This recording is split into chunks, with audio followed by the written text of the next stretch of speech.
Education classes. आज हम लोग एक जेईई मेंस 2021 का प्रॉब्लम करेंगे जो कि कॉलिजन से रिलेटेड है। इसमें हम लोग conservation of momentum, conservation of energy का एप्लीकेशन करेंगे। और ये हमारा मेनली जो कॉलिजन है आप देख लीजिए इलास्टिकली है। तो इलास्टिक कॉलिजन में हम लोग जानते हैं कि एनर्जी कंजर्व रहता है और साथ साथ मोमेंटम भी कंजर्व रहता है। तो यहाँ पर क्वेश्चन में गिवन क्या है आप देखिए। सबसे पहले इंफॉर्मेशन, यहाँ पर एक बॉडी रेस्ट में है और दूसरा बॉडी मोशन में v0 वेलोसिटी से मूव कर रहा है। आफ्टर कोलिजन वो सर्टेन एंगल से θ1 और θ2 से वो डिस्प्लेस होते हैं वेलोसिटी v1 एंड v2 से। तो पूछा जा रहा है कि लार्जेस्ट पॉसिबल वैल्यू m/m का रेशियो क्या होगा ताकि हमारा एंगल क्या हो, इक्वल हो। उसके बाद हमको ये ऑप्शन दिया, इन्हीं में से कोई ना कोई ऑप्शन है।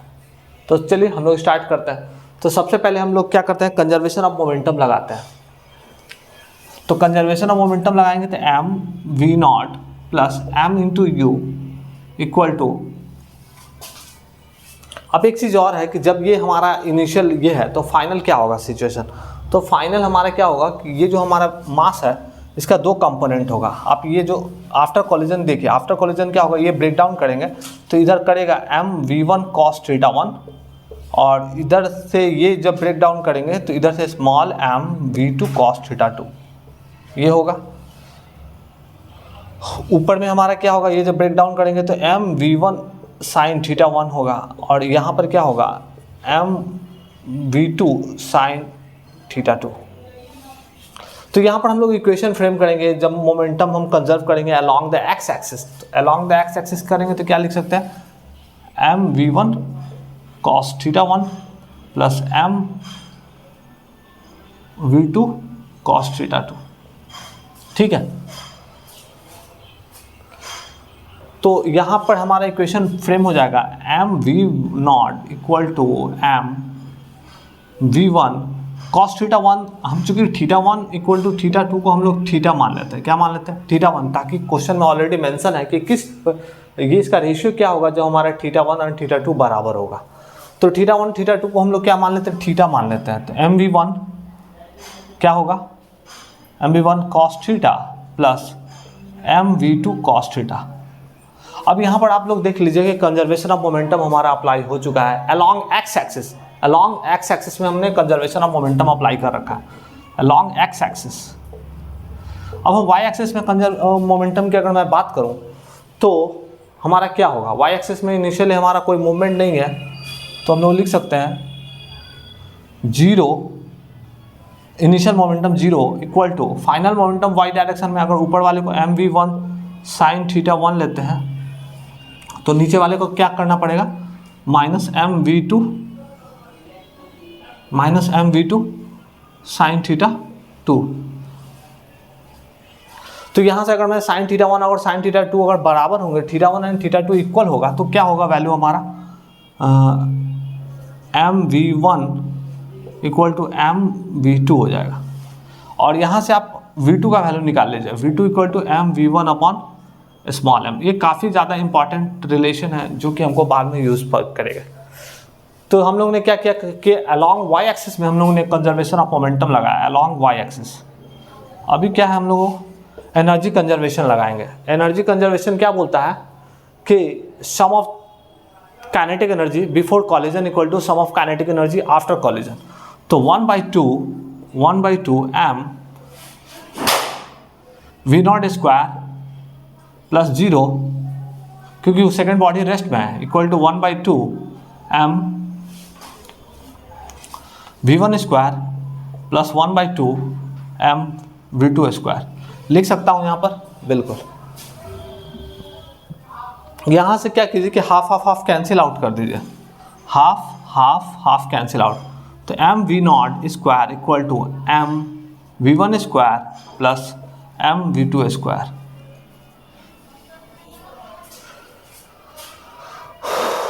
ठीक है, तो यहाँ पर हम लोग क्या करते हैं कि m v0 square equal to m v1 square, तो v1 को ऐसे ही रहने दीजिए, m v1 स्क्वायर ही रहने दीजिए, प्लस m v2 स्क्वायर को हम लोग ये वाला डेटा पुट कर देते हैं, m v1 upon small m का स्क्वायर।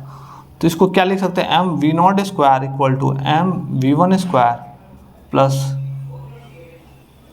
एम V2 स्क्वायर के जब हम लोग क्या डेटा पुट के एम, अच्छा यहाँ पर एक चीज़ और है कि जब हम लोग कंजर्वेशन ऑफ मोमेंटम जब लगा रहे हैं तो आप ध्यान रखें कि इनिशियल बॉडी जो है कैपिटल एम है जिसका मास एम है, आफ्टर कॉलिजन हमारा क्या होगा कि कैपिटल एम है, फिर उसके बाद स्मॉल एम होगा। यहाँ पर क्या होगा कि स्मॉल एम होगा। क्यों?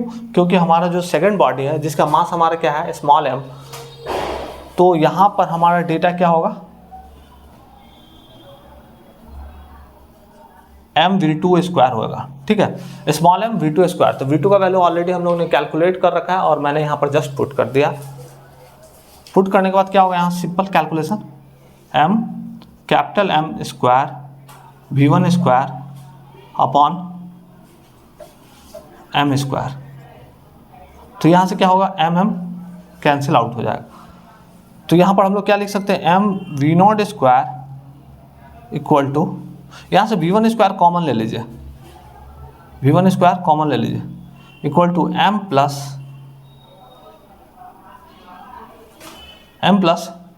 अच्छा एक m plus m square upon small m. ठीक है, अब यहाँ पर एक चीज़ और देखिए कि यहाँ भी दोनों साइड m है तो m को भी हम लोग कैंसिल आउट कर सकते हैं। कैंसिल आउट कर लीजिए यहाँ पर, तो V0 square equal to V1 square, इसको लिख सकते हैं 1 plus capital M by small m। ठीक है, यहाँ पर अब मुझे V1 स्क्वायर को in the terms of V0 के टर्म्स में हम ट्रांसफर करना चाहते हैं। कैसे ट्रांसफर करेंगे?